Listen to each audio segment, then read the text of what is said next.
How you going, everyone? This episode of Loud is proudly sponsored by Smooth My Balls. Keep your balls clean, smooth, and attractive. Now, listen, I'm not judging you. I'm not. And I never would.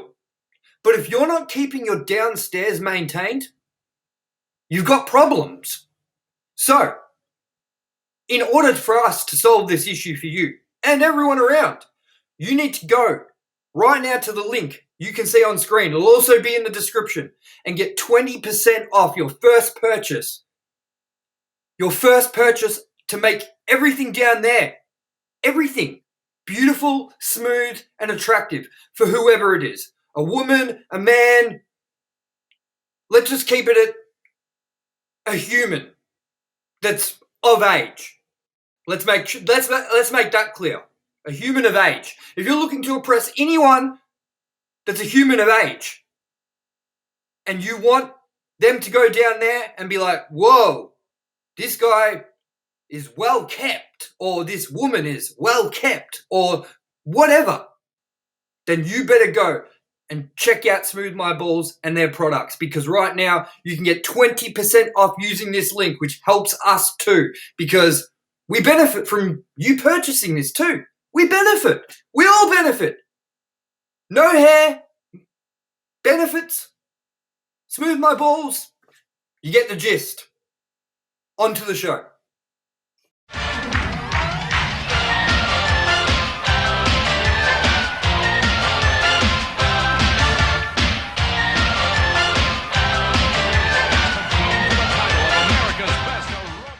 How you going, everyone? Hello. Welcome to episode 2 of Loud, an alternative music podcast. In case you haven't listened to us before, we're a podcast about music, especially alternative music, and we just, have a yarn about what's going on in the music world of America, Australia, across the world. Doesn't matter where you are. You play music, we want to talk about it. Anyways, I'm your host, Tomye West, co-host Codey, and sitting actually next to me, my co-host, Laura. She's new to the show. She's new, so everyone treat her with some respect. Give her a break. Be nice. So how you been, man? It's pretty good. Not much has been going on, I guess. Just same as always, trying to write music, trying to stay productive. What's been happening lately? Because I don't really keep up with music news. You're my kind of go-to guy for that. I don't really keep up with it either. It's more like just shit that comes across my feed. But yeah, so, I mean, big news in the world of music with an Australian act. I've taken bits from an article, just letting you know. We're just going to go from the top of this article. And yeah, so basically, the very popular Australian band Hands Like Houses have been dropped from UNFD following serious allegations that were made last week against one of the members. Hands Like Houses vocalist Trenton Woodley made a post saying they're aware of the allegations, they're treating them with the absolute most seriousness they can. They've been prohibited from making any comment, and when they can comment, they will do so. I hope these allegations aren't true. Let me just say that ahead of everything. If it was me in that band and I had to post something like that, I would actually come out with a proper answer rather than just being like, well, acknowledge this later. Yeah. You know what I mean? Like, For sure. I don't know. I just feel like saying nothing is a cop-out. You should be responsible for what your band puts out and how people are treated by it, and it all matters. And I just think there's no space for that behaviour. You know? Yeah, for sure. I guess you got to feel for the other people in the band, though, the people that didn't do that. That was my first thought, man. But yeah, what I was confused about it was, if you're going to say something in a moment like that, make it meaningful and let your fans know that you don't approve of that behaviour. You're going to try to be better. That person will pay for what they've done, either by losing the band or whatever. I don't think it's fair to say nothing when there's such a big, allegation against one of your members or your band in general. Yeah, for sure. And then Unified made it worse by there was posts put on the Unified group on Facebook, and they started blocking posts about it, and then they did a post apologising to the Facebook group. I actually saw that post, and they stated, we temporarily disabled comments on the post to provide time to contact the parties and seek legal advice and discussion. Ultimately, the post was removed by the original poster for legal reasons. Having said that, we do deeply regret disabling comments and now understand further the impact that this not only had on the original poster, but other victims and other survivors. For this, we would like to apologise We failed in communicating our reasons for doing so, and all of you in the social club deserve that information. They were signed to UNFD in 2015. They released 2 full-length records and an EP through that label, and they were also meant to be headlining the upcoming but delayed Full Tilt Festival. I don't think they were headliners, but they were on the bill. I think they were support headliners. I think it was North Lane, maybe. Yeah. And then them.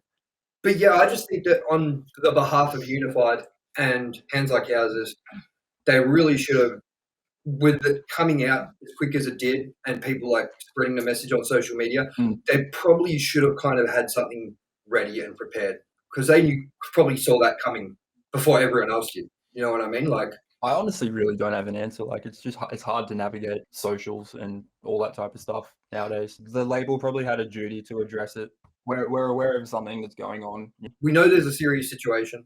I we'll still address it when we can. Still just keep feeling for the other band members, dude. Like, they shouldn't have to suffer because one person in their group made a bad choice. You know. I do fully agree, and I do.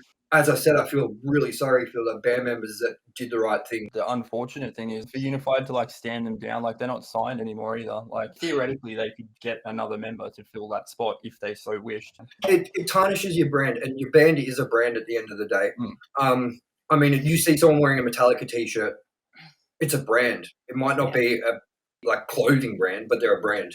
And having something that damaging to your band's reputation is just a destroyer. Like, no one wants a piece of you anymore. And unfortunately, I wish they could just let the member go and find a new replacement and keep going. But with that stigma attached to the name now, they need a whole revamp. They need to either go away for a while, calm down, think about it, calm down, and then come back and be like, we've gotten rid of the problem, we're back stronger than ever. But the thing is, man, I'm sure that they're on good terms still with Unified as a band. It's not completely the whole band's fault, you know what I mean? But you should, I don't know, man. Band members would be aware that that member is being creepy, doing something wrong, interacting with females or fans in the wrong way. Maybe they didn't know, and that's a sucky situation. But I just feel like as soon as they heard someone talking about these allegations, they should have been like addressing it before it got to this. As I said, I can't speak for the situation. I can only say what I think they should have done, and that's say nothing until you've got something to say, or don't say anything at all. Yeah, it just seems like a cop-out to just be like, we'll comment when we can. So, Guns N' Roses doing their stadium tour in November, apparently, in Australia. Tickets have been on sale pretty much all year. I thought it was weird that Guns N' Roses choose to come out with a stadium show when Motley Crue have been planning their stadium show for 2 years. I'm not the biggest fan of Guns N' Roses, but more power to you if you are a fan.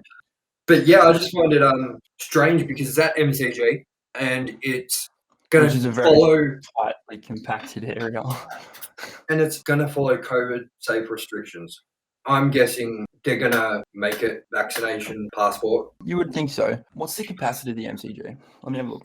I'm pretty sure it's 80,000. No, it's more than that.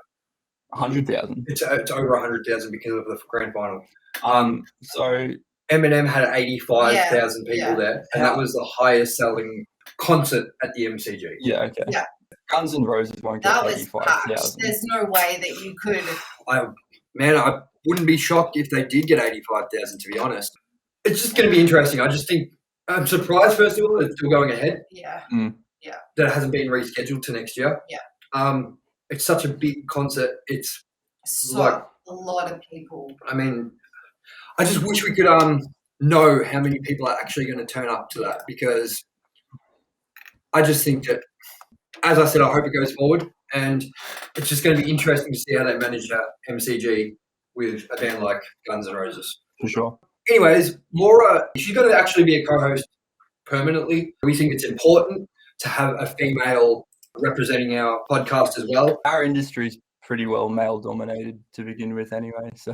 Need some girl. And I just feel like, having Laura, who isn't stuck on one style of music, is going to have an unbiased opinion on what bands she enjoys, what songs she enjoys. And it'll be refreshing from when you get over looking at Tom and I's face.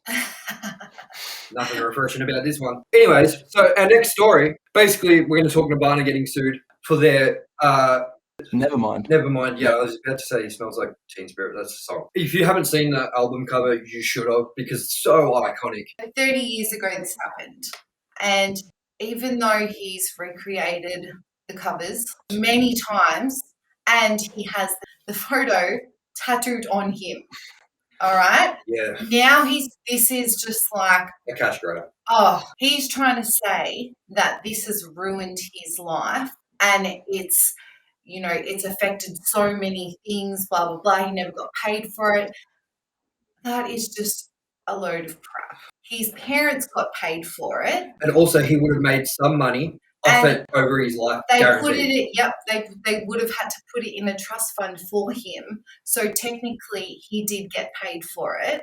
His parents gave consent. But what they're trying to say is when we see the cover, we go, it's iconic. We don't go, it's a boy, and he's trying to say that it's, you know, it's like it's sexual porn. It's, you know, it's ruined him, and they're trying to make him. They're trying to make them look like they're some pedophiles, which is not at all what it was. You know, and back 30 years ago, like all the stuff that is now was not then. So that is an iconic. It's iconic. Also, he said that Nirvana should have taken proper steps to make sure that he was not exploited and he was taken care of while during the shoot and stuff like that. And sorry, but it's not Nirvana's problem to make sure the kid's safe. It's the crew. It's the director of photography. It's the people that that are doing the actual shooting of the image and the professionals that do it. It's on them to make it a safe environment. He should be going at the parents. The parents aren't saying anything, but their child was 4 months old and they went, yep, here we go. It's not going to sit in court. If it was going to, he wouldn't have it tattooed on him, and 30 years earlier, he might have done something about it, or you know, said to your parents. You can't blame the band when there was the photographer. Like, as I said before, if you're a baby and you do a baby commercial naked, does that mean that you were, you know, exploited? If you're in a Huggies ad, you know what I mean? Like, no, it's not. He was 4 months old. It's his parents' responsibility to be a parent, and if you think that that is not the right thing to do, when don't do it. I just think, look, it is. It's just a money grab. You like we keep look saying. like a fucking idiot because you've got it tattooed on you. You've recreated it numerous times, and then you go into court and you're like, "Oh, my baby, wee wee." Kurt Cobain's dead.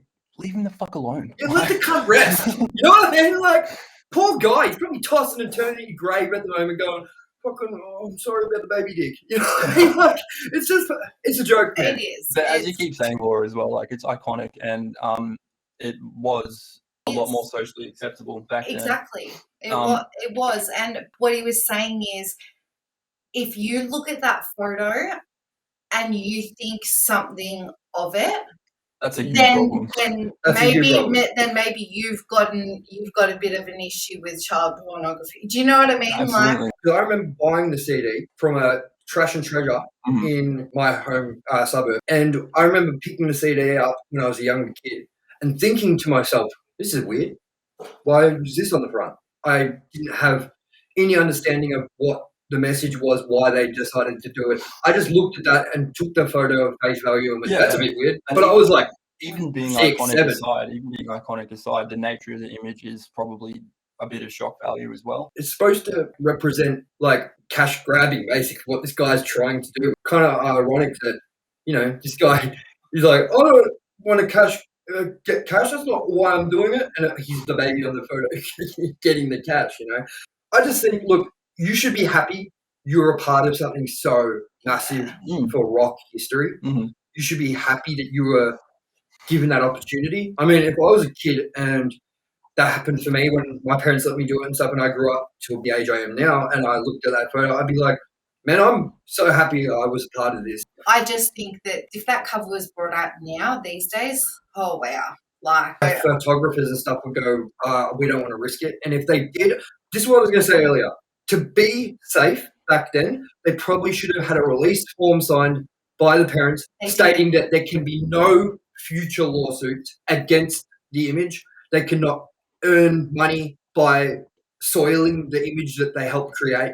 Anything like that, they should have probably had that signed already. And if they did, then this case never had a leg to stand on to begin with because they signed their rights away. The whole thing is they were just like, yep, $200, we need it, cool. I'm a film student and I learned everything about release forms and what you have to do. And if you want someone in your photo, video, whatever, what the steps are that you have to take to make sure you cover your ass and that entity you're representing's ass.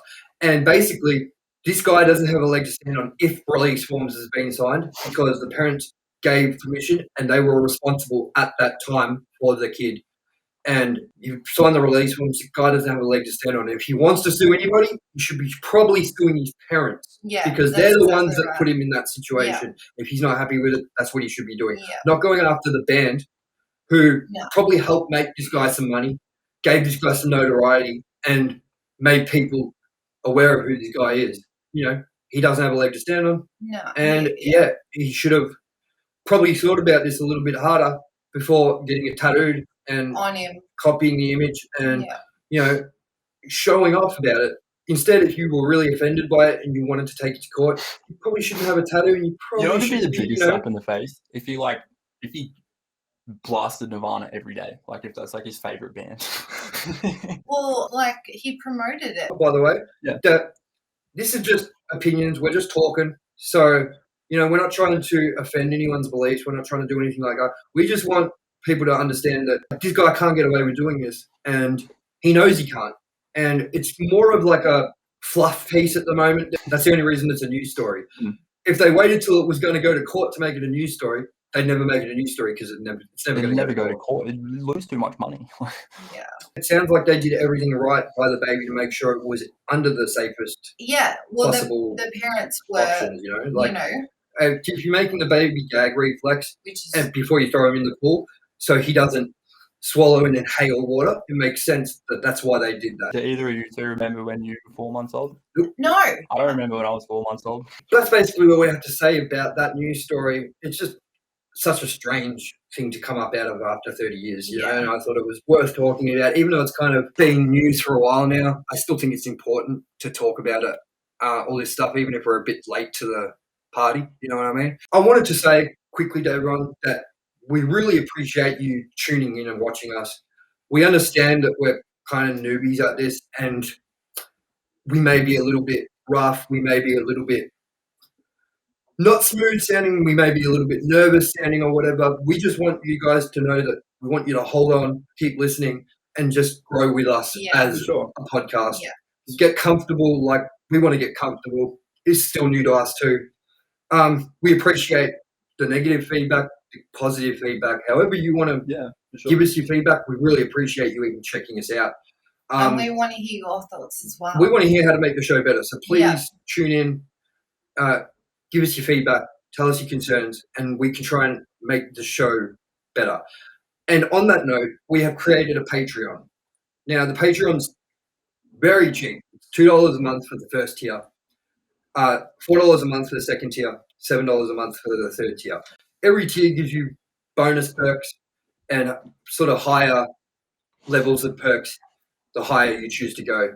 We tried to make the pricing as affordable as possible and tried to compare it to streaming services like Netflix and stuff, seeing what you're paying for that, what you get for value, and how we can bring the value of what you're paying for your tier to you.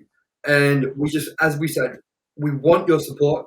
If you want to subscribe, that would be really good.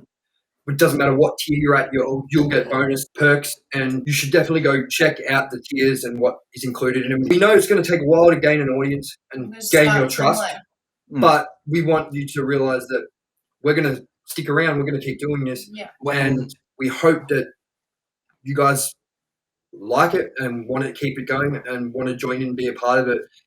Sign up to our Patreon and have the chance to write in with topics, questions, and we'll read them out. Even bands you want us to talk to. Help us shape the show. And again, I just want to say thank you to everyone. I know that as creators, we can make content that we might think is really good, and other people might look at it and go, what the fuck's going on? And I just want you to know that with everything I do, there's always a reason. And with my drum video, as an example, everything in that video was done for stylistic choices. And because I'm into film, I kind of wanted to represent that with sort of a feature film feel. I know that we can come across, maybe I come across a little bit self-indulgent or whatever, but I want you to know that everything we do and everything we say, it's all in good fun. And we're just trying to have a good time and talk about the music we love. Yeah, and try to give pretty you much. something that you want to listen to. Mhm. So as I said, come be a part of the show. Yeah. We'd love to have you. Even if you don't support us on Patreon, if you're just tuning in for free, please keep doing so. Yeah. And we love you for it. Yeah. So I am definitely looking forward to getting some more ideas from our listeners on Yeah. some extra stuff we could do. I'm keen to go out to a few more shows and stuff when they start happening, because I'd like to maybe I could do like a report or something like that. I definitely want to, in some of the extra content, put in some of our bloopers because we fuck up a lot. we do, and we do actually do a lot of stupid shit behind camera. Yeah. That you don't get to see.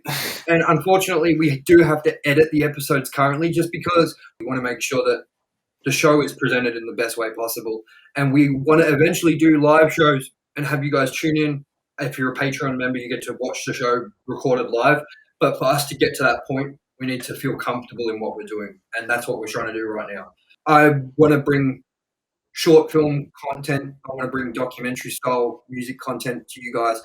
I want to do all that. So whether, you think this is a good show or not, just know that we're trying to improve it with every episode. No matter how big you are, no matter how small you are, we want to shine a light on you if we think you're fun to talk to. And yeah, we want to support local acts because we know how hard it is to get support. And there's so much amazing talent Especially that's not getting spoken about or seen as much, and we want to include everyone, and we want you guys to tell us who we should interview. one thing I specifically want to do is bring some light to the more local bands in our area. That's exactly what we want to do too. We're going to have interviews from members of big bands and small bands. Just like you'll see with the first episode, we had Ben Rogers from The Last Martyr. And now this episode, we've got Dan on it, and he's just a nice dude from a bunch of bands in Melbourne. One other quick thing. Yo, shoot. What we were saying before about wanting to promote locals and stuff like that,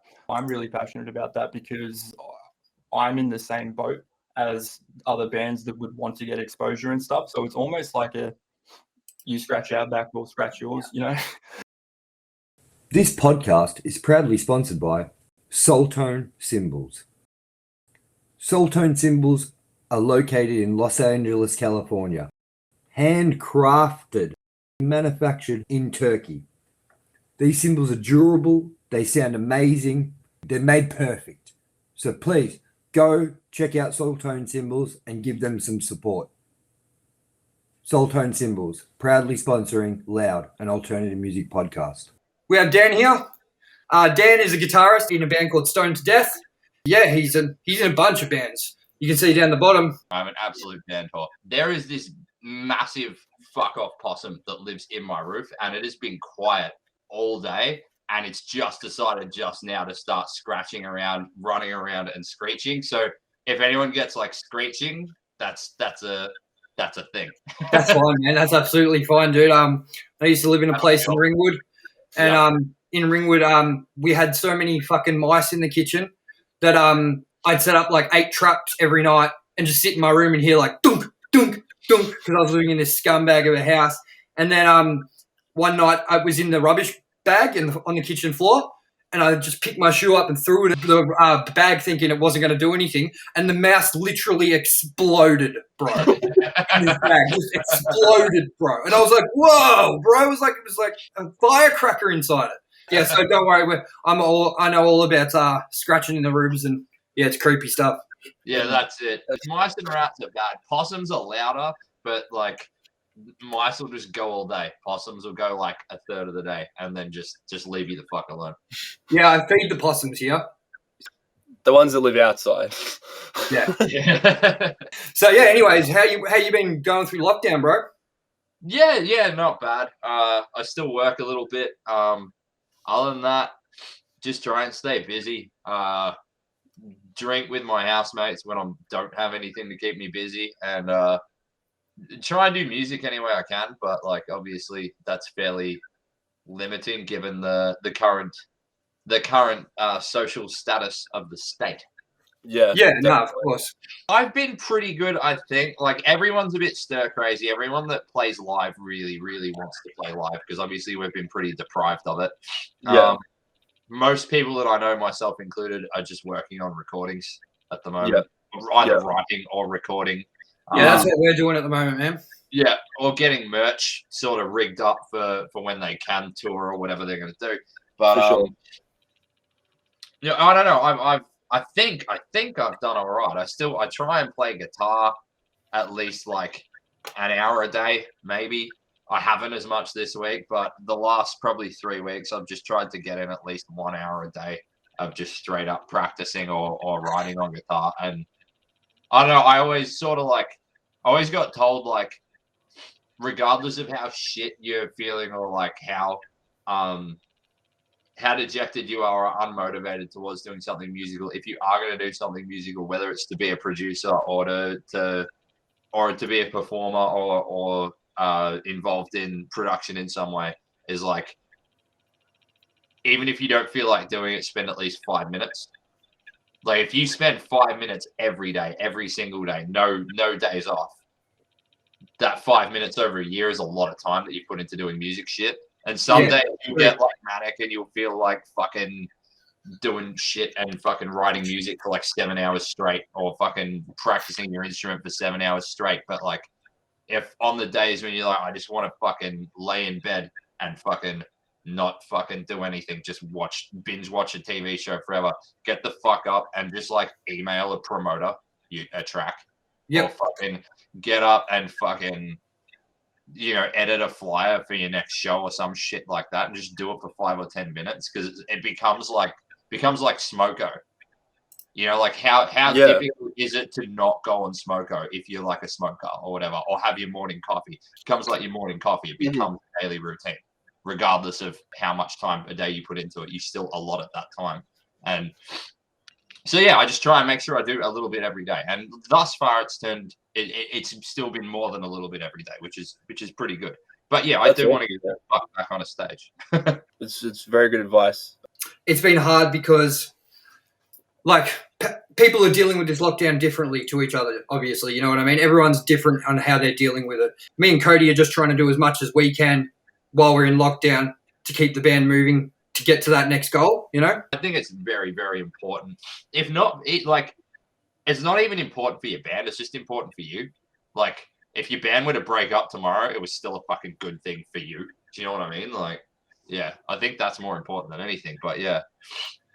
How long have you been in bands for, man? Oh, I want to say,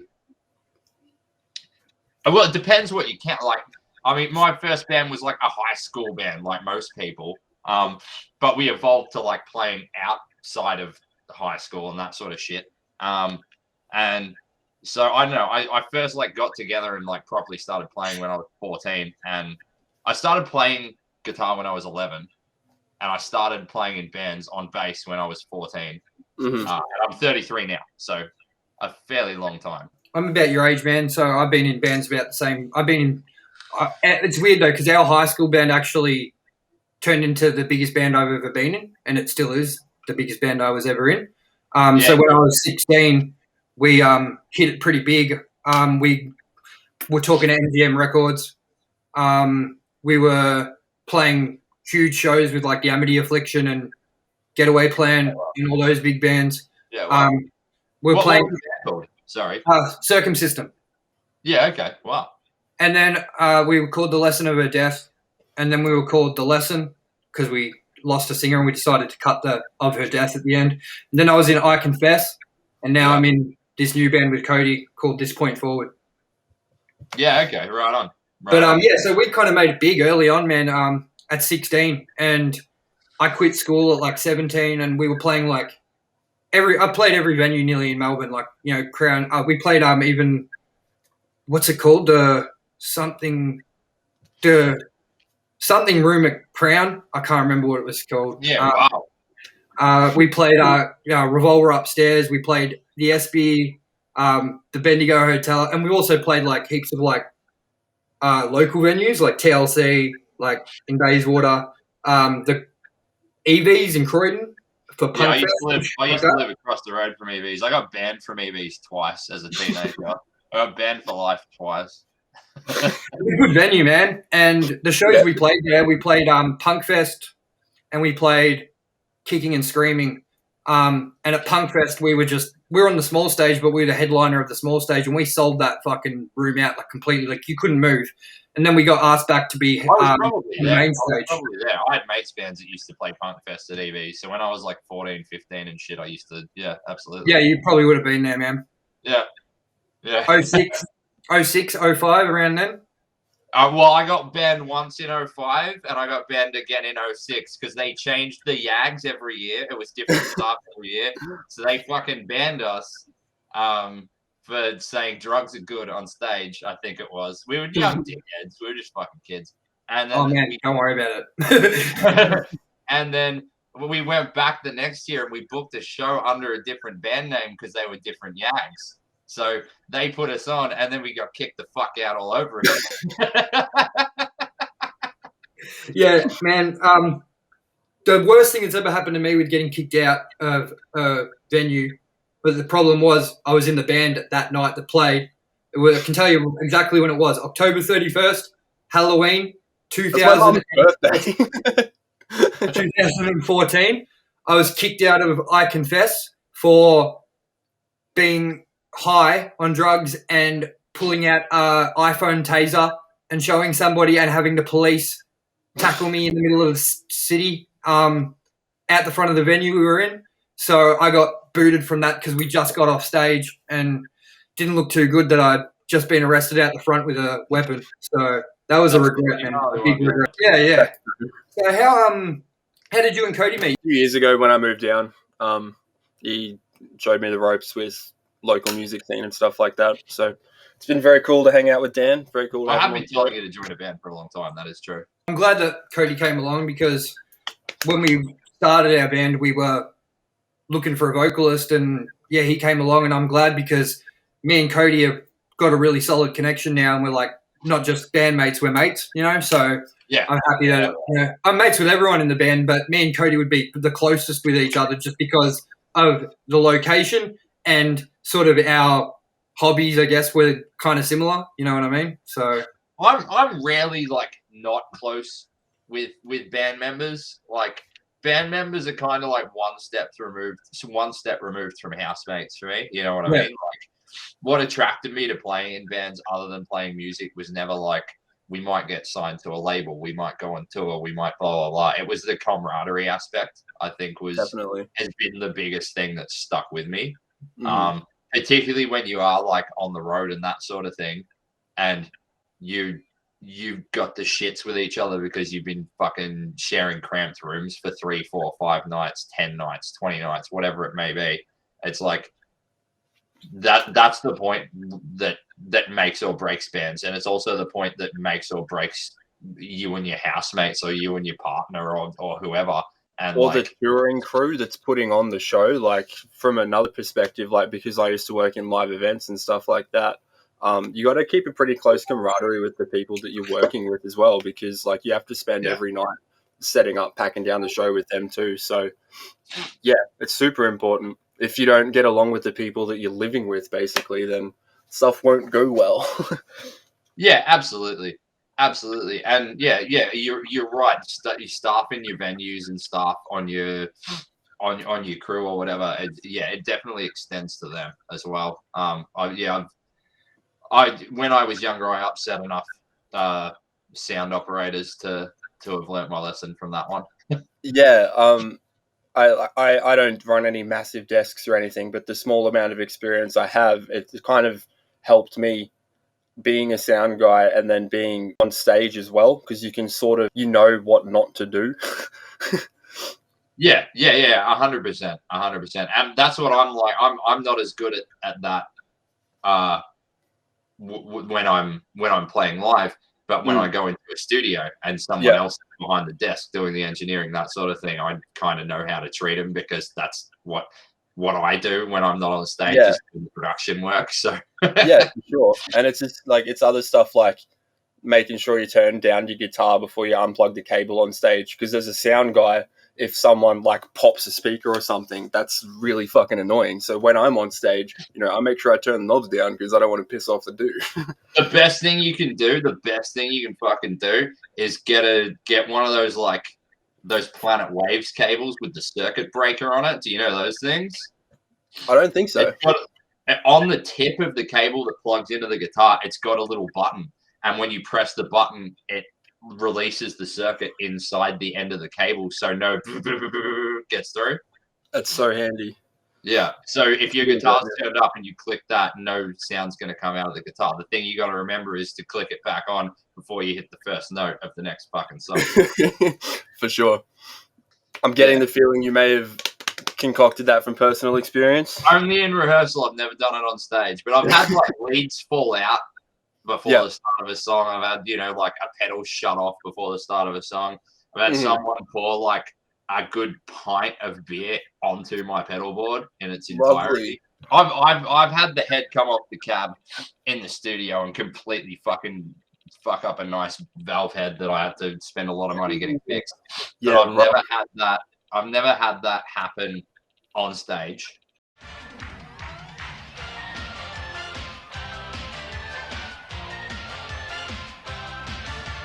And I play like metal, realistically, it's just anything with like an 81 and an 85 or an 81 and an 81.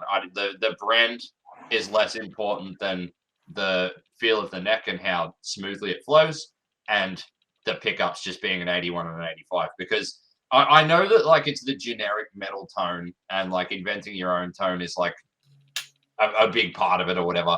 But if you have a guitar that just has an EMG 81 in the bridge, and you have to use another guitar or a different rig or whatever, they're interchangeable. A guitar with an EMG 81 in it will always sound like an EMG 81. So you go get like a Gibson Les Paul with an EMG 81, and you go get like an Ibanez fucking Iceman with an EMG 81, and it does not matter which one you use. You can plug it straight into your pedal board, and they'll both sound absolutely fine.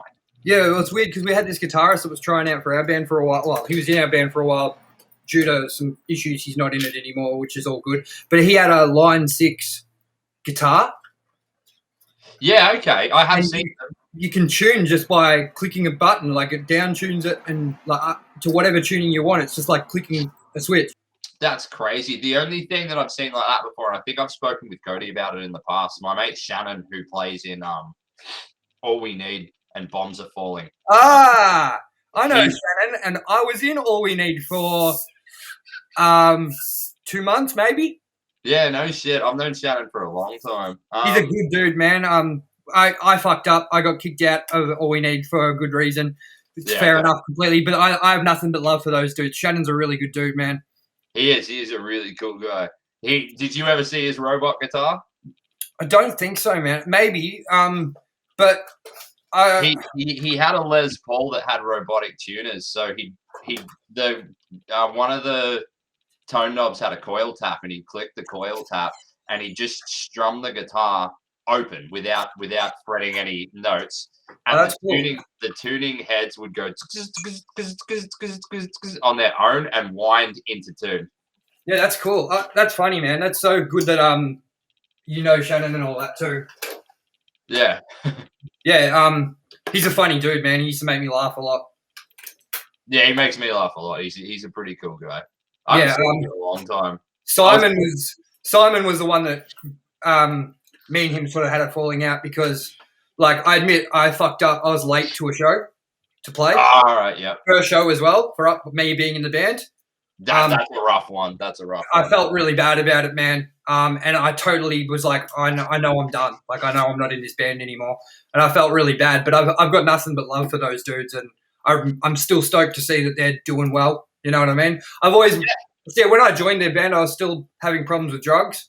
And I tried to, like, play it off like I wasn't, but I really was. You know, I wasn't mentally well enough, and I shouldn't have ever joined, but I was really digging it, you know? So I let them down, and I feel terrible about that. And I've been wanting to message Simon for years to just be like, yo, bro, I totally get why you were pissed, and I was not happy with myself. But at the same time, I've been like, I wasn't close enough to him to maybe even make it relevant to even message him. You know what I mean? So yeah, fair enough.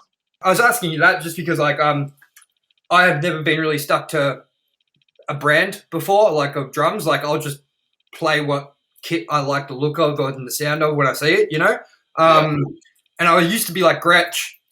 I had a Gretsch Maple Catalina. Now I've got a PDP Spectrum from, and it's like a matte black one. You can probably see it a little bit in the back. Oh yeah, I can see the kick drum over there. Yeah, it's cool, man. It's like, if you check out that black sort of matte. Yeah. It's a nice kit. But yeah, like, I was just asking because I've got this as well, which is the Joey Jordison. The Joey snare, nice. And it's a nice ass snare. That fucking snare. Yeah, it's huge, man. It is giant. But and I've also got some cymbals. I'm endorsed by Soul Tone Cymbals. Oh, nice. So I've got my Pablo Escobar logo and my signature on them. That's cool. So yeah, I've got like a China, a crash, two crashes, a ride, hi-hat, and they're all the Soul Tone with my name and logo on them. So yeah, that's really cool, man. I know at the moment I'm playing I'm trying to think of the model name. V450 DX, which is an old ESP LTD flying V. Yep. The only thing that I like have as a prerequisite, other than having an 81 or an 85 as the pickup, is that it's got a floating trem. So either a Goto or a Floyd Rose or something like that. So yeah, I've got that, and I've got an Ibanez. I think it was called the Xyphos, Xipphos. It's an XPT 700 is the model, and it's kind of like dime bag shaped. Like, it just has spikes coming out everywhere rather than like a V or an Explorer. And that thing's just been like a great workhorse guitar. Like, I've played more shows with that guitar than any other guitar that I've owned. I've thrown it off the stage at the end of a show and had it crack into the ground and had the strap lock like split off it. Right. And it's still running fine, no problems. The worst thing I ever had was one of the deactivators that was in it. The coil went on it, and I got it repaired, and it's been great since. Yeah, that's awesome. Yeah. But yeah, like, I don't know, this is probably nearly, except for my Catalina, I mean, this is nearly the most expensive kit I've bought, because I bought everything brand new, except for the snare drum. I bought the kit brand new from Billy Hyde's. I got the cymbals brand new, obviously, because they're my custom signature ones. But like, they cost me legit less than half the price of what they would cost retail. I mean, handcrafted Turkish cymbals, you're looking at like nearly $4,000 worth of cymbals, and I got them for less than $2,000. Yeah, wow. So it's not like I get things for free and that, but I do have a good you got a good thing going, yeah. Yeah, so and I'm on their website and everything like that, and they promote me as well. I just did a video for them as well, because I'm a film guy as well. I've done film for uni, so I did a whole video basically for myself, the artist featured drum video. Yeah, I was just asking you because I'm more interested in gear than I've ever been in my life. Like, usually I'm just like, oh, okay, cool, you've got a Les Paul, I don't care. You know what I mean? But now that I've got really nice gear, I'm like kind of loving to hear what other people use, you know? Yeah, it's all in the next room if you want me to pull it out. I just don't know. Yeah, bring something out, show us. Yeah, okay, cool. Give me a second. No worries. Welcome. Welcome. So that's the XPT. Oh, no, that's not the XPT. Sorry, that's the LTD. Oh, yeah. It doesn't all fit in the frame unless I like back right up. But it's pretty nice. Like, it looks black in this picture, but if I move it like right up, maybe under some semblance of light, you can see it's kind of like, oh, there we go. It's kind of like zebra stripes through it. As I said, it's got a Floyd Rose and it's got the EMGs. So yeah, like the other thing I like, some people like bolt on. I like neck through. I like one solid piece. I know if something goes wrong with the neck, it's harder to fix, but like it's also harder to break in the first place. So like that's a big part of it for me. But most guitars that I play, I still own one Strat. I've got a Japanese Aerodyne Strat. But most guitars that I play are some kind of variation of this. What's the difference between like Japanese made, American made, English made with guitars? Like I know I've been in the music a while, but like I mean I've never really kept up with like guitar knowledge because I'm not a guitarist. You know what I mean? So like Dan will elaborate. I will just say probably build quality. Yeah, sort of. It's a bit of a scam in that it really depends what brand you're talking about. There are some brands that make guitars in Japan, and their guitars absolutely suck. There are would that be like Yamaha? That's a good example, but most Yamaha stuff is offshore nowadays. Okay. And Yamaha make really good bases, to be honest. Either Japanese or Korean, I can't remember, but there's a brand called Tokai that makes some really good Les Pauls. Yeah. My bassist in my old band had a Mark Hoppus Fender in not the pink, the shell green or whatever that he has. And he got that from Fender, and I'm pretty sure that came from Fender America. It would have, yeah. Most of their signature models come from Fender America. Fender Mexico is like the more budget version. It's not cheap enough to be a Squier guitar, but it is a cheaper instrument generally, and the build quality generally isn't as good. Fender Japan's like a whole nother thing, and they make a bunch of weird guitars. And they make a lot of guitars that are Fender branded, but they're kind of a lot more like Ibanez or something like this, or a Jackson. Whatever happened to like J&D luthiers? I think they just kind of went bust. They were just another brand that were making Strat, like Samick. I had a blue J&D Luthiers 7-string for a while. Yeah, okay. I think most of those were made in China, and I think they've been taken off the market nowadays. No, I'm joking. Anytime after 2008, after the financial collapse, everything revolving around the manufacture of guitars changed pretty dramatically. Have you ever played a BC Rich? Yeah, I've played a few of them, but if you want a good one, you have to get a very, very old one, and very, very old ones are very, very expensive. Yeah. So, yeah. If you want a nice BC Rich, you're looking at like mid-90s at the latest. Is that what Mick Thompson uses from Slipknot? Nah, Mick from Slipknot plays a Gibson, doesn't he? Either that or it's a Fender Telecaster. I know Jim. He used to use the BC Rich Warlock. Warlock, there you go. Which is the same as Kerry King from Slayer. He uses a Warlock, I'm pretty sure.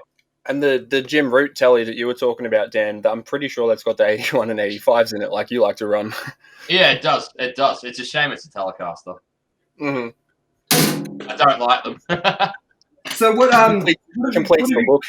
When lockdown's finished, what have you got coming up with your bands and stuff, bro? I have several shows booked that are either going to be rescheduled or shit canned, depending on when lockdown finishes. I have one that was originally slated for September 3rd last Friday, which is at the moment looking like it's going to be October 23rd, depending on whether or not we're allowed out or anything. And then we had one at the Bendy, which was going to be my first show. The first one I was talking about was for Stone to Death, and my first show with Anarizal was going to be a headlining slot at the Bendigo, and that's now been pushed back until we don't know when. So yeah, it just is what it is, I guess. It's good that it hasn't been properly cancelled and it's just been pushed back, so you still have the slot, I guess. Yeah, well, yeah, it's. I'm very glad that most shows during like pandemic times have pre-sale tickets, and they have pre-sale tickets because capacities are restricted and they want to make sure there's numbers through the door, obviously. But rescheduling shows where there's pre-sales is a fucking nightmare. I've only had one show scheduled with pre-sales, and I didn't book it. I was just on the lineup. And I won't do another one. Like every show I've been put on or what have you, it's said the capacity is strictly this many people, and there is no pre-sales. Get in early, or you're not getting in. And we have had to turn away people at the door because the venue hit capacity. But it's just what you got to do. Earlier in this episode, we've got a news story about how Guns N' Roses will be coming to Australia for their stadium tour in November. And I was just looking up information about it to see, like, if it's still going ahead or whatever. And it says that it's still going ahead and that it's going to be done with COVID-safe rules. And I find it weird because I'm looking at it now, it's Ticketek Australia, and it says, as the first stadium tour announcement since the advent of COVID-19 and the border closed pressed pause on touring, it's fair to say our appetite for live music performances by international megastars has peaked in Guns N' Roses we trust. And then it says, basically it's going to be done with COVID-safe measures and all this shit. And, like, I don't understand how that's going to be done because I'm pretty sure it's at Melbourne Cricket Ground, bro. Yeah, MCG. So here's how it works, because we're already seeing it from overseas, because overseas is already ahead of where we are in terms of like vaccinations and all that sort of thing. I think around 80% of people in Great Britain are vaccinated, and they've ended lockdowns and they've ended mandatory masks. And the first music festival they held at the start of August, and they made it mandatory for you to be vaccinated. You had to provide proof of vaccination to enter the festival, right? Yeah. So everyone that went was vaccinated, and within a week of the festival ending, they'd linked over 1,000 cases to the festival. Yeah. That's rough, isn't it? Yeah, well, that's it. Like, yeah, I don't know how it's going to work. I don't know how it's going to happen. It just, it is what it is. It is what it is. The people that make the vaccines don't even know what's going to happen. You know, like we don't have to get into it because it's COVID. It's a completely other story. But like, even when you get vaxxed, it's only a short-term thing. It's like, it's just buying time. Like get your 2 doses of whatever. So then hopefully by the time you're infectious again, we have like a more set in concrete sort of thing. Yeah. It's a band-aid on a bullet wound. That is what it is. Well, as I said earlier today, because my niece was a bit upset because she's sick of lockdown.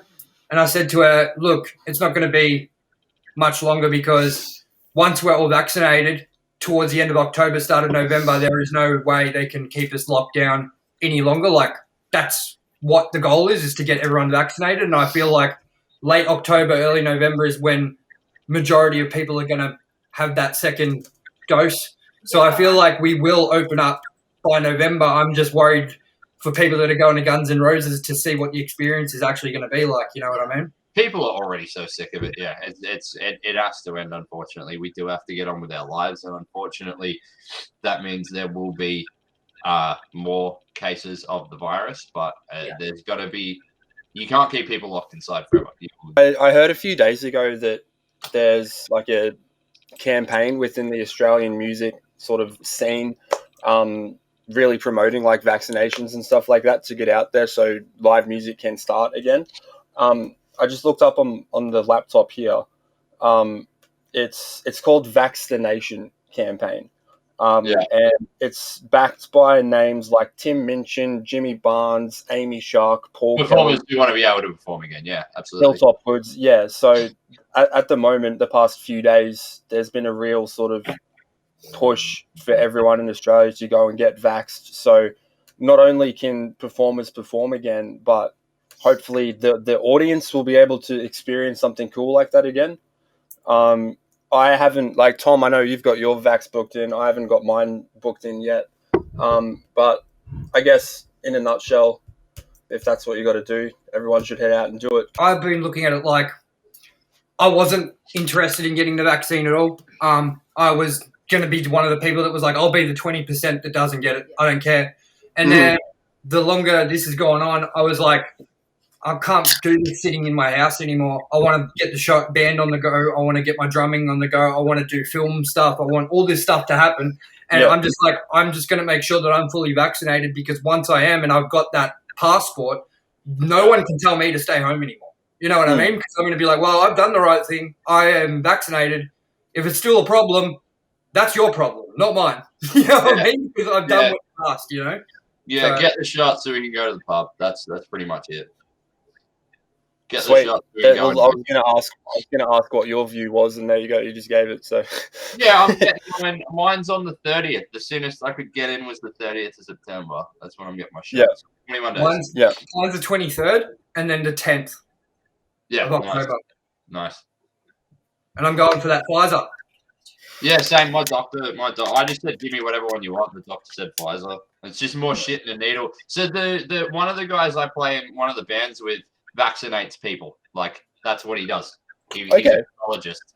Him and his wife are both pathologists, I believe. Don't quote me on it. But I don't even know if they're married. Whatever. He's a pathologist. That's what I fucking know. And he was like, there's the Astra one, and there's this one, and there's that one. It's all the same shit. It's all the exact same shit. One, Oxford developed it, which is the AstraZeneca one. Oxford University developed it, and then it's like that. You know, like if you're boat sinking and you have a really great idea for a bucket to get water out of it, you share it, right? Share it with the other people on the boat. So they just released it, and then all the other companies have started manufacturing it. And Astra and Pfizer are the two biggest ones we get here. And people are worried about blood clots and shit. And there's still no definitive proof that anything in the AstraZeneca one is what's causing blood clots. 2 or 3 people that were predisposed to having blood clots might have just had blood clots after getting the shot naturally. And that's why we've gone and stuck that label on the Astra one. He's literally like, one comes to us from the UK and one comes to us from the US. And we get them all and we give them to people, and it's the same shit in both of them. I never quite understood like what Bill Gates has to do with it all, because everyone keeps talking about our Bill Gates. The only thing I'm worried about is if the vaccines run on Microsoft. If they run on Windows, we're fucked. Have you seen that episode of the IT Crowd with the bomb disposal robot? And he's like, what's it running on? And they were like, Windows something, and he goes, "We're all gonna die." Yeah. I wanted to somewhat ask about like your favorite festival. So do you have any awesome memories of like, have you had to travel far to go to a gig, or like, I remember you were over in the UK before COVID hit. Yeah, I've been overseas to go to festivals a few times. I go to Dark Mofo every year. If you're a Melbourneite, and well, anywhere in Australia, but it's the easiest if you're a Melbourneite. And yeah, you want a week getaway and you're into art and alternative culture and alternative music and that sort of thing. Dark Mofo is a great one. It's an expensive little holiday, but it's worth checking out. There's always like great bands, really experimental bands. They'll have like, the last year I went was the year before COVID happened, and they had Candlemass, like a doom metal band from the 80s. And after Candlemass finished, there was an hour break, and then they had a group come on who were essentially doing like Tuvan throat singing, like what monks do. And they had big horns that they were singing into. And the horns were like 3-4 meters long with like big, like bigger than that kick drum openings at the end of them. And they just throat sing into them. And it made the walls of the place vibrate louder than the doom metal band did without any amplification. And they just sat there and did throat singing for like 4 hours. Like that's crazy. Yeah, that's you see some crazy shit there. So Dark Mofo is great. Did you see Destroy All Lines just announced that they're doing a new festival at Kryal Castle over December 30th or 31st? I hope it happens. The last time that there was a festival announced at Kryal Castle, it was called, wait, I've got the flyer. It's up behind me somewhere. I didn't know there had been one there. That's right. No, there hasn't. And this is the point that I'm going to make. Wait on. Rolling Thunder. It was called Rolling Thunder. It was going to be in 2016. The Sword were going to headline it. And they announced that they put tickets on sale. Everyone bought tickets. And like a month later, Kryal Castle we've decided to not have a festival at Kryal Castle. So the festival happened at Coburg Town Hall. Not even kidding. Logistically, how did that go? Did they have to cram like an entire festival just into like one hall? No, because they partially refunded the tickets. The Sword still headlined it, but they partially refunded the tickets, and they took like 7 or 8 bands off the lineup. They just reduced it in size greatly. gave everyone a partial refund, and set up a bunch of record stalls and like food stalls and that sort of thing outside the hall. And then it's obviously a single stage, so they just had like a run of bands play throughout the afternoon. I think Clowns were on it, and Hobo Magic from Brisbane. It was a real weird lineup. How do you reckon it went? Did they still pull together a decent event? They pulled together a decent crowd, and they pulled together a decent lineup. I wouldn't call it a festival. Fair. Yep. What it ended up being was, a weird kind of thing that happened at Coburg Town Hall. They probably should have moved it just to a venue in Melbourne rather than putting it in Town Hall. Town halls are notoriously shit for sound. Of course, yeah. They're made for like big bands and like orchestras. And they're made for either acoustic acts or they're made for speaking. Yeah. They're not built for doom metal. What would be your favorite show that you've attended ever? Ever. My favorite ever. I don't know if it's the best show that I ever saw, but as in like the one that made me the happiest was Black Sabbath's The End Tour. Yep. Because it was, I mean, Bill Ward wasn't there. It was the other three, but they just played classic Black Sabbath albums. They didn't play any newer stuff. They didn't fuck around with any of that. There was no banter. I've seen Black Sabbath twice, and the first time they were great, but it was their comeback tour, and they had a big elaborate stage show. They were touring the album 13. They played a bunch of songs off 13. It was at Rod Laver. The sound wasn't great.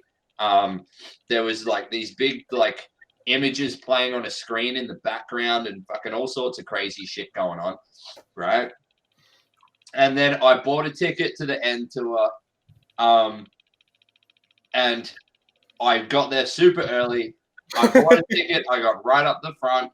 I copped a bucket of Ozzy Osbourne water over my face because Ozzy likes to dip his head in a bucket and then fling it onto the crowd. How is he on stage? Like, because I've seen him, obviously, he's very, he looks frail and he speaks pretty mumbly. So, like, I just wanted to know, like, in person. I think a lot of, like, him being an absolute wreck, it was played up for reality TV when they did the Osbournes. But yeah, definitely. Do you remember at the end, the last episode ever of the Osbournes, how the camera turns around and they're holding up, like, cards for what he's supposed to be saying, and they all start clapping and laughing, and that was to show that the show was never reality, it was always scripted. And I was like, You just ruined the TV show. You know what I mean? Like, you just went from making this show funny and interesting to watch to just being a load of shit. And I was like mad as that they did that on the last episode. I was really angry. If you read any of their books, all their books tell you exactly what happened with the show, and none of it was real at all. It was all disingenuous, and it was all decided by MTV executives. No, when they did the End Tour, they got on stage and they didn't have a giant wall of amp cabs like a metal band does, and they didn't have a big elaborate setup of props and stuff around the stage or anything like that. There was a sign on the back, like a screen on the back with the Demon logo, the Black Sabbath logo, and there was Tony Iommi with a quad stack, Geezer Butler with a quad stack, Ozzy Osbourne with a microphone. It was like seeing a band at a pub, except it was in Rod Laver Arena. Yeah, nice. And they just played classic 70s Black Sabbath. That was it. And that was really cool. Yeah. There was no ego to it. It was just like, we're going to play a show for you guys and fuck off. Mm-hmm. I was really disappointed because I got into Motley Crue later in life.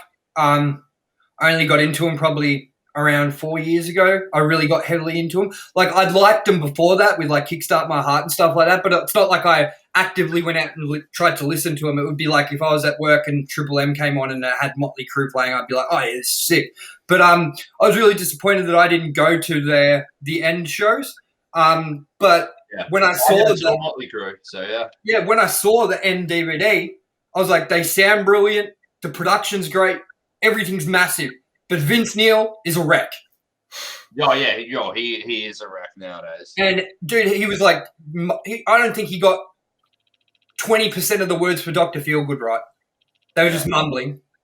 And it was just, terrible. And I'm like hoping so bad because they've got their stadium tour coming back up. I'm really hoping that he just fucking puts that work in, man. Loses some weight and gets that voice to where it needs to be, because I want to go, but I don't want to go if I'm going to be seeing Vince Neil down like a turkey, getting its head cut off. Who do you reckon the most washed up rock star is? Like the dinosaurs of rock and roll. Yeah, like the people that have just stuck around, like touring and like not doing fucked up shit to get cancelled or whatever. But yeah. Rest in peace his soul. But like Lemmy Kilmister would never be like a washed up dude. You know, even given his age and whatever, he was never washed up. He fucking went hard. That's because he wasn't a human being. Like, yeah. Fucking, Same with John Petrucci. No one can drink that much whiskey and do that much speed and fucking still be able to walk. And he was on stage till like the end. I think that probably in my books, for me personally, my taste, it is sad that the saddest thing is Vince Neil. Because I fucking love Motley Crue, man. I love him. And when I watch him now or on their last tour, it's just like some songs I have to skip. They're just unlistenable. Yeah, that is fucking sad, man. I reckon the saddest rock and roll story of all time is the guy from Warrant. Do you know the hair metal band Warrant? Like they were a Crew knockoff. Like so many bands were. You had Whitesnake and Poison and like all those like the 80s glam. Like the guy Warrant wrote Cherry Pie. She's my cherry pie. That song, right? Name another Warrant song. Name a Warrant song that isn't Cherry Pie. You can't, right? And that fucking guy, the guitarist that wrote Cherry Pie, hates that song. The guy that wrote it hates it, and he hated it from day one. But like the others in the band liked it, so they put it on the record. And then the record label went, well, this is definitely the single. And he's like, I won't fucking play on the record if that's going to be the fucking single. I fucking hate the song. And eventually it got to the point that was the single, and he'll forever be remembered as the guy that wrote Cherry Pie and nothing else, because no one listens to any of his other shit. His legacy is Cherry Pie, and he hates it. Hates it. It could have been worse, man. He could have written Saint Anger. That was he could have written Saint Anger, man, and that's 100% worse than writing Cherry Pie. He could have fucking recorded the snare drum on Saint Anger. That's fucking twice as bad. Dude, the whole album's recorded with that snare. That's what's hilarious. Every song is... But it was funny, like when me and Codey started first hanging out, we went to our guitarist's house for his birthday. On the way, just singing it the whole way there. And then I said, we're going to burn a CD with 15 copies of Saint Anger on it and put it on in the like tour bus while we're touring and just play it and see how long it takes for someone to notice, to be like, why is this on for the 9th time? Metallica really should have quit, shouldn't they? That's what I was going to say when you said sad stories of old men who, Metallica, in my opinion, look, they're not sad and old and they haven't like lost what they do, but they've not made a good album since late 80s, early 90s. And I'll fight everyone on that. I don't care what anyone says. If they want to be like, nah, Metallica have released good albums or good songs, I'll be like, that's fine, but not what they released in the 80s, which was on another caliber. They've released good albums. The problem was it was a covers album. Like that's it. Yeah, there is nothing wrong with admitting that you peaked early and not writing more music because you know you've peaked. That's what I keep saying. Why do Metallica keep writing new shit when we all are going to be disappointed by it, when they could just tour their old stuff over and over and over and sell arenas out every time? I don't understand why you keep tarnishing your, what people think about you with new releases. But that Some Kind of Monster is some great entertainment. That is a fucking train wreck of a movie. It's absolute train wreck. It's fantastic. And that's why I love it, man. It's just because it's like the whole thing. It's like Lars and fucking James just hating on each other the entire fucking time. I haven't watched them play live recently, but I think it's good that they got Robert Trujillo on bass because he's a good bass player. So I imagine their live shows would be pretty good. Is he still the same bassist that they got during that Some Kind of Monster documentary? Yes, it is. Yeah. The band has had a steady lineup. Considering how much turmoil there is in the band, they've had very little member changes. Yeah. But I almost feel like... They've had a bass player die. No, they sacked their original guitarist, Mustaine. They've had a bass player. They've had a bass player die. They've had a second bass player for over 10 years and a third bass player for over 10 years. Julio's son is a sick bass player. I forget what band he plays in, but they're actually really good. Yeah, and he filled in as a bass player for a tour for... I'm trying to think what band it was. Robert Trujillo's son, as like a teenager, was a fill-in bass player for a whole tour for either Slipknot or fucking like someone big, someone real big. Yeah. Did you see when Joey Jordison filled in for Korn? Nah. There's footage. Look it up on YouTube when you get a chance, man. Joey Jordison playing Yeah, the line with Korn. I think it was Korn. Yeah. Good pickup. I think it was Korn. I just looked it up. It's like Korn play first show with 12-year-old son of Metallica. Yeah. Yeah, there you go. There you go. It was He yeah. joined It was Korn his on son tour. Yeah. that played bass for Korn. Yeah, unreal. That's sick. And that it wouldn't be easy either. Like if there's one like role that'd be real difficult to be in, like if you were a member of Korn, like a lot of the guitar playing is just tune right down and like twang things. A lot of like the other shit. Jonathan Davis's vocals are only real difficult when he gets the real fucking alien speech or whatever it fucking is going. Oh man, I don't know. I don't get it. I can't stand how people are like, you heard their song Twist? I'm like, of course I have. It's like the first song on Life is Peachy, and I don't get it. Like, why? What is it? Like, why is he doing it? Because he does it in like Freak on a Leash in the background a little bit. He does it in heaps of songs where it's just that nut. And I'm like, what the fuck is going on? Like, I know, just one day he worked out he could do something weird and unique with his voice. And honestly, if it wasn't for that real tuned down tribal kind of sound and that shit that he does with his voice, I don't think they ever would have been like the cream of the crop of like nu metal, because there were so many like nu metal bands, and like Korn always stand out. Like it's like when someone says thrash metal, Slayer pops into your head, right? If someone says nu metal, Korn pops into your head straight away. It's either Korn or Limp Bizkit for me. Yeah, we're a rap metal band, but I love Limp Bizkit though. Yeah, it's a guilty pleasure of mine. I admit it. Oh, it's a guilty pleasure of mine too. Absolutely, 100%. If you went back through my Spotify from today, there'll be at least 3 Limp Bizkit tracks that have played already. 100%. I love them, man. They're great. Yeah. But yeah, like that the weird Jonathan Davis shit is probably what propelled them. The one other example I can kind of think of like being able to do weird percussive stuff with your voice and it actually sound cool would be Close to You by The Cure. You'd have to listen to it, but yeah, okay. like no, I got it. I fucking the got whole it. percussive. Is it Close to Me? I think it's called. Yeah, probably. Yeah, the whole percussive track is doing weird stuff with his voice, and it sounds creepy, but it's really cool. Dude, that song was on Kevin Spanky Long's part on America This Is Skateboarding, I believe. And that's how I heard that song for the first time back in the day. But I just showed Codey Korn's newer song that, not new, but it's like newer, that Never Never song. I don't think I've heard it. I'll be honest with you. Like with all the like the nu metal stuff, I only really revisit the nu metal that I grew up on.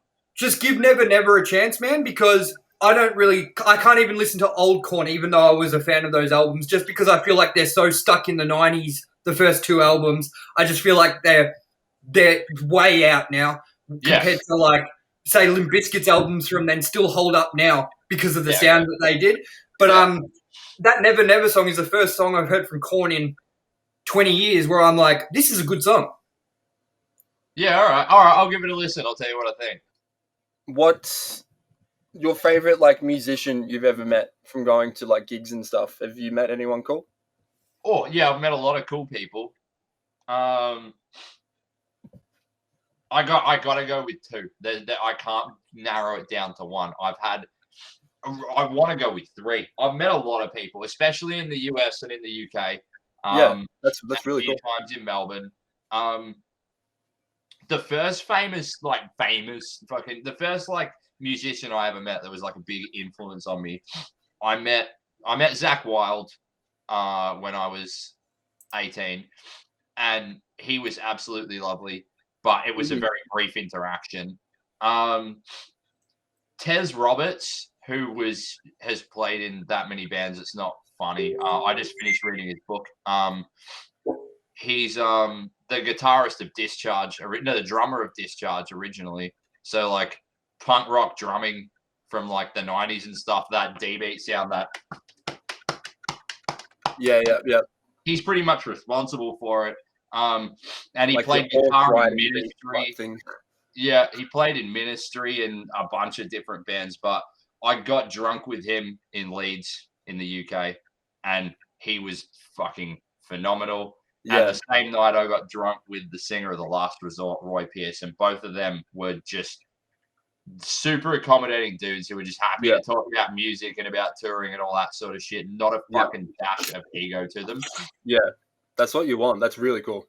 Yeah, other than that, Devin Townsend. I've met Devin Townsend 3 times now, and he's been fucking from Strapping Young Lad. He's been fucking absolutely gorgeous every time I've met him. Like, again, not a shred of ego, and just like a real funny, real weird cunt. Take a photo with me, pulls like a face like he hates you, that sort of shit. Like, there's just, it's just like, if you're nervous about meeting him, which I was the first time, I was young the first time I met him. Yeah. Yeah. He's just like a super accommodating dude and breaks the tension with humor and then shoots the shit with you. You know, it's I remember it's not the same like level of stuff, but I just remember like when I first started going to shows as like a 13, 14-year-old and talking with the people that were in the bands playing then. And it stood out to me so much, the people that like would just have time for you just to chat and whatever, like just appreciate the fact that you're there. So people like that in the music industry are awesome. So it's really cool you got to meet some people like that. I've been on the opposite side of it too, though, because like, you know, a few years ago we did Southeast Asia, and like we weren't even signed to a label. We didn't have fucking a music video. We didn't have a full length album. We just had a fucking EP that we recorded. This with STD? Yeah, with Stone to Death. Yeah. And like we're visiting remote parts that don't get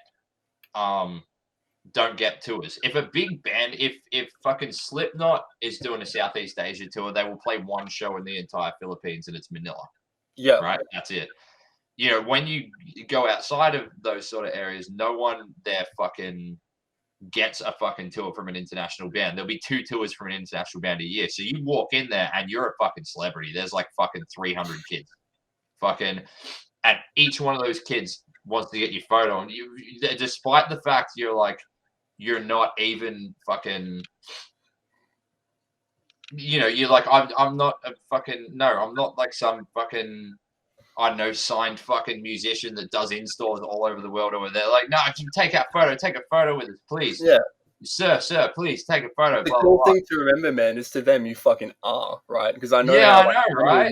Shit. I know, and like after like 40 minutes of doing that shit, you're fucking done. You've been on tour for fucking 10 days. You've slept on people's kitchen floors for 10 fucking days. You're done. But like, you just hug the motherfucker. Hug the motherfucker. Swap cigarette lighters with them. Some shit. Do some shit. Fucking make their fucking day. And like any musician that's fucking done that for me when I've met them and I looked up to them, they're the ones that fucking I'm rattling off to you guys right now. Anyone that just sort of fucking flobbed me off. The guy from Necromantics. Sorry. Fucking. So yeah, they're the ones that I don't want to fucking talk about, because like fucking like I get that you're tired and I get that you've been fucking touring and shit like that, but I bet you've been touring in a fucking big ass van, a big ass truck or something, and I bet you have a fucking hotel room.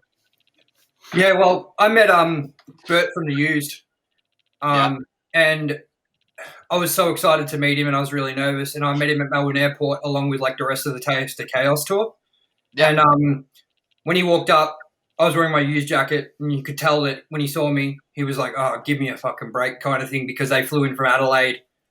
They obviously just played shows or something like that. And I think he just was like, "I'm at the airport. I just want to get to my hotel. I've had enough." Blah, blah, you know what I mean? So when I walked up to him, I said, "Can you sign my photo?" And he's like, "Yep." And he signed it. And then I was like, "Do you mind if I get a photo?" And he was like, "I don't do photos." And just turned around. And I was like, "Oh, okay." And then he must have realized that I was like pissed off or something like that. And he like turned around. And he goes, "I'm joking. I do photos. I'm joking." And he put his arm around me. And he was like making these jokes, but like going, "This cunt's excited. This cunt's excited." And I'm just like thinking to myself, he doesn't want to do this. You know what I mean? Like he's not enjoying himself. I've heard since though that he's not like that anymore. I've heard that he's really like gotten humble. And I think at the time when I met him, it was like he was drunk by fame. I'll have to do another guest spot where we just. Oh man, you're welcome to come back on any time you want, bro. Like anytime, even like if you one day just want to come on and host it with us as well, you're more than welcome. Yeah, Yeah, cool. that would be cool. We gotta get people to do a guest or whatever. And if you do want to come on with like a couple of your band members as well, like Stone to Death is like D-beat crust punk, I suppose, with a little bit of like grindcore and that sort of thing in it. It's just horrible stuff inspired by like horror movies and that sort sorry of to thing. interrupt so soon, but did you ever listen to the Blood Brothers? No, I don't think I did. I was just thinking of grindcore-ish sort of stuff, and they're really kind of strange back in the day. Yeah, okay. Yeah, it started as a punk band, and it's just sort of gotten like heavier and heavier as we've gone along, I suppose. Yeah, there's an old 7-inch that's now all of it's now sold out because we disbanded in mid 2019. So we did a 7-inch in 2018. We did a CD that was for the Philippines tour, an EP CD, which we released in the Philippines in mid 2018, and then in early 2019 we released it in Australia. But in July 2019 we called it a day, and we only jumped back into it after COVID started. So we've only played one show since we got back together. The bassist from Witch Grinder just joined us on bass, and we were planning. We did have a couple of shows lined up, and we were planning some rural and interstate shows, and then to go back into the studio early next year. Obviously, the shows are now on the back burner. But until then, it'll just be, it's hard to plug things right now because we don't know when they're going to happen. But we'll be back into the studio early next year. And yeah, if you like stuff in the vein of like anything from like Discharge to Napalm Death, you'd probably get into it. Irreparable is like, how do I talk about it? It wasn't really a band. It was a project between me and another guy. The guy that was singing in Grey Tomb, the black metal band. Me and him got together and we decided to just do an online release, and I'd do all the music and he'd do all the vocals. And it's like programmed electronic drums, like electronic beats, but with like heavy guitar and shit like that over it. And he does like half singing and half like screeching vocals. So it kind of sounds a bit like black metal and then a bit like something like The Cure. And they just kind of intersperse a little bit. About 6 months after we started doing it, we decided we liked it a lot. So we got a bass player. And we threw it together as a band. We released the Transfixion EP at the end of 2019, start of 2020. And we finally, we were booked to open for Rome from Europe in May 2020, and then the virus happened and we couldn't. And we ended up finally being able to play our first show, opening for King Dude from the US in May. And we do have 4 out of 5 tracks finished for a second EP. So I would say early next year we'll have a second EP out. Yeah, that's pretty much it there. And Narazal, I only just joined, so I don't know what to say to Spruikum. It's like raw 90s black metal, something like Mayhem, I suppose. And they've been around since like the mid 90s, but they're sort of like would you say Cradle of Filth black metal or what? Nah, Cradle of Filth later. Cradle of Filth's a bit more produced and a bit more like sort of what Irreparable sound like. And Narazal would be like Mayhem. Jimmy Begot? Nah, again, that's later. That's the only bands I know in that genre. Yeah, all right. Tom, Mayhem. you and Dan could swap a lot of bands, Tom, because there's a shitload of stuff that Dan listens to that you wouldn't have even heard before. Yeah, for sure, man. Probably right. Yeah. I've to give you an ad on all the social stuff, so keep in contact, and we'll get you back on the show for sure, man. Yeah, I hope so. Absolutely, man, absolutely. But yeah, it's raw black metal. It's satanic black metal. All the songs are about fucking devil worship and fucking burning nuns and shit like that. It's real cheesy. It's real tongue in cheek, but it's good. It is good. The guys in the band are very, very talented musicians. I'm down for anything where you got to burn some nuns, man. Yeah. I'm just joking. Hey, none of that. None of that. No, of course No, not. We're only fucking around. But no, that's awesome, Reese man. You Davis. didn't get the fucking pun, you dickhead. Of course I didn't. I don't pun. Dude, I'm just not a punny dude, you know?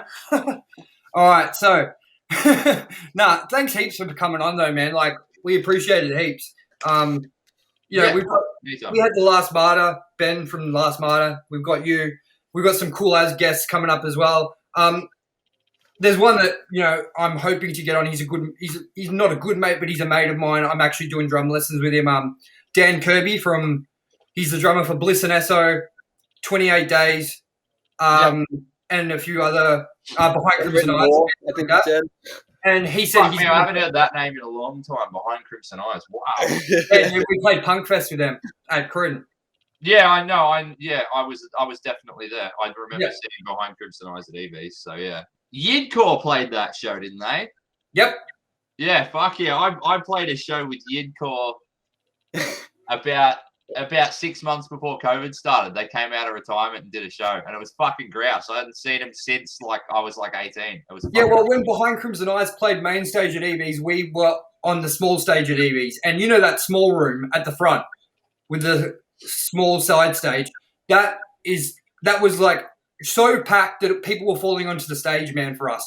And we had Behind Crimson Eyes actually roadieing for us at the same time. So yeah, unreal. So you use their back line, basically. No, we used all that stuff. They were just on the side of the stage watching, man. And anything like something went wrong, they like picked up the mic stand. They helped out. We were just sitting on the stage watching. That's cool. Yeah, crazy. Yeah, no, cool, man. I hope you had a fun time coming on and having a bit of a chat. Yeah, definitely. But yeah, like thanks heaps again, and I'll make sure we put all like the links to your stuff in the information and everything. And anyways, thank you so much again, man. And everyone, that's been episode 3 of Loud. We'd like to say thank you for watching. Make sure you go check out Dan's stuff. Thank you to Codey, my co-host, and Laura, who is in the earlier part of the podcast. And we'll see you all next week. Thanks. Cheers, guys. Bye. Bye.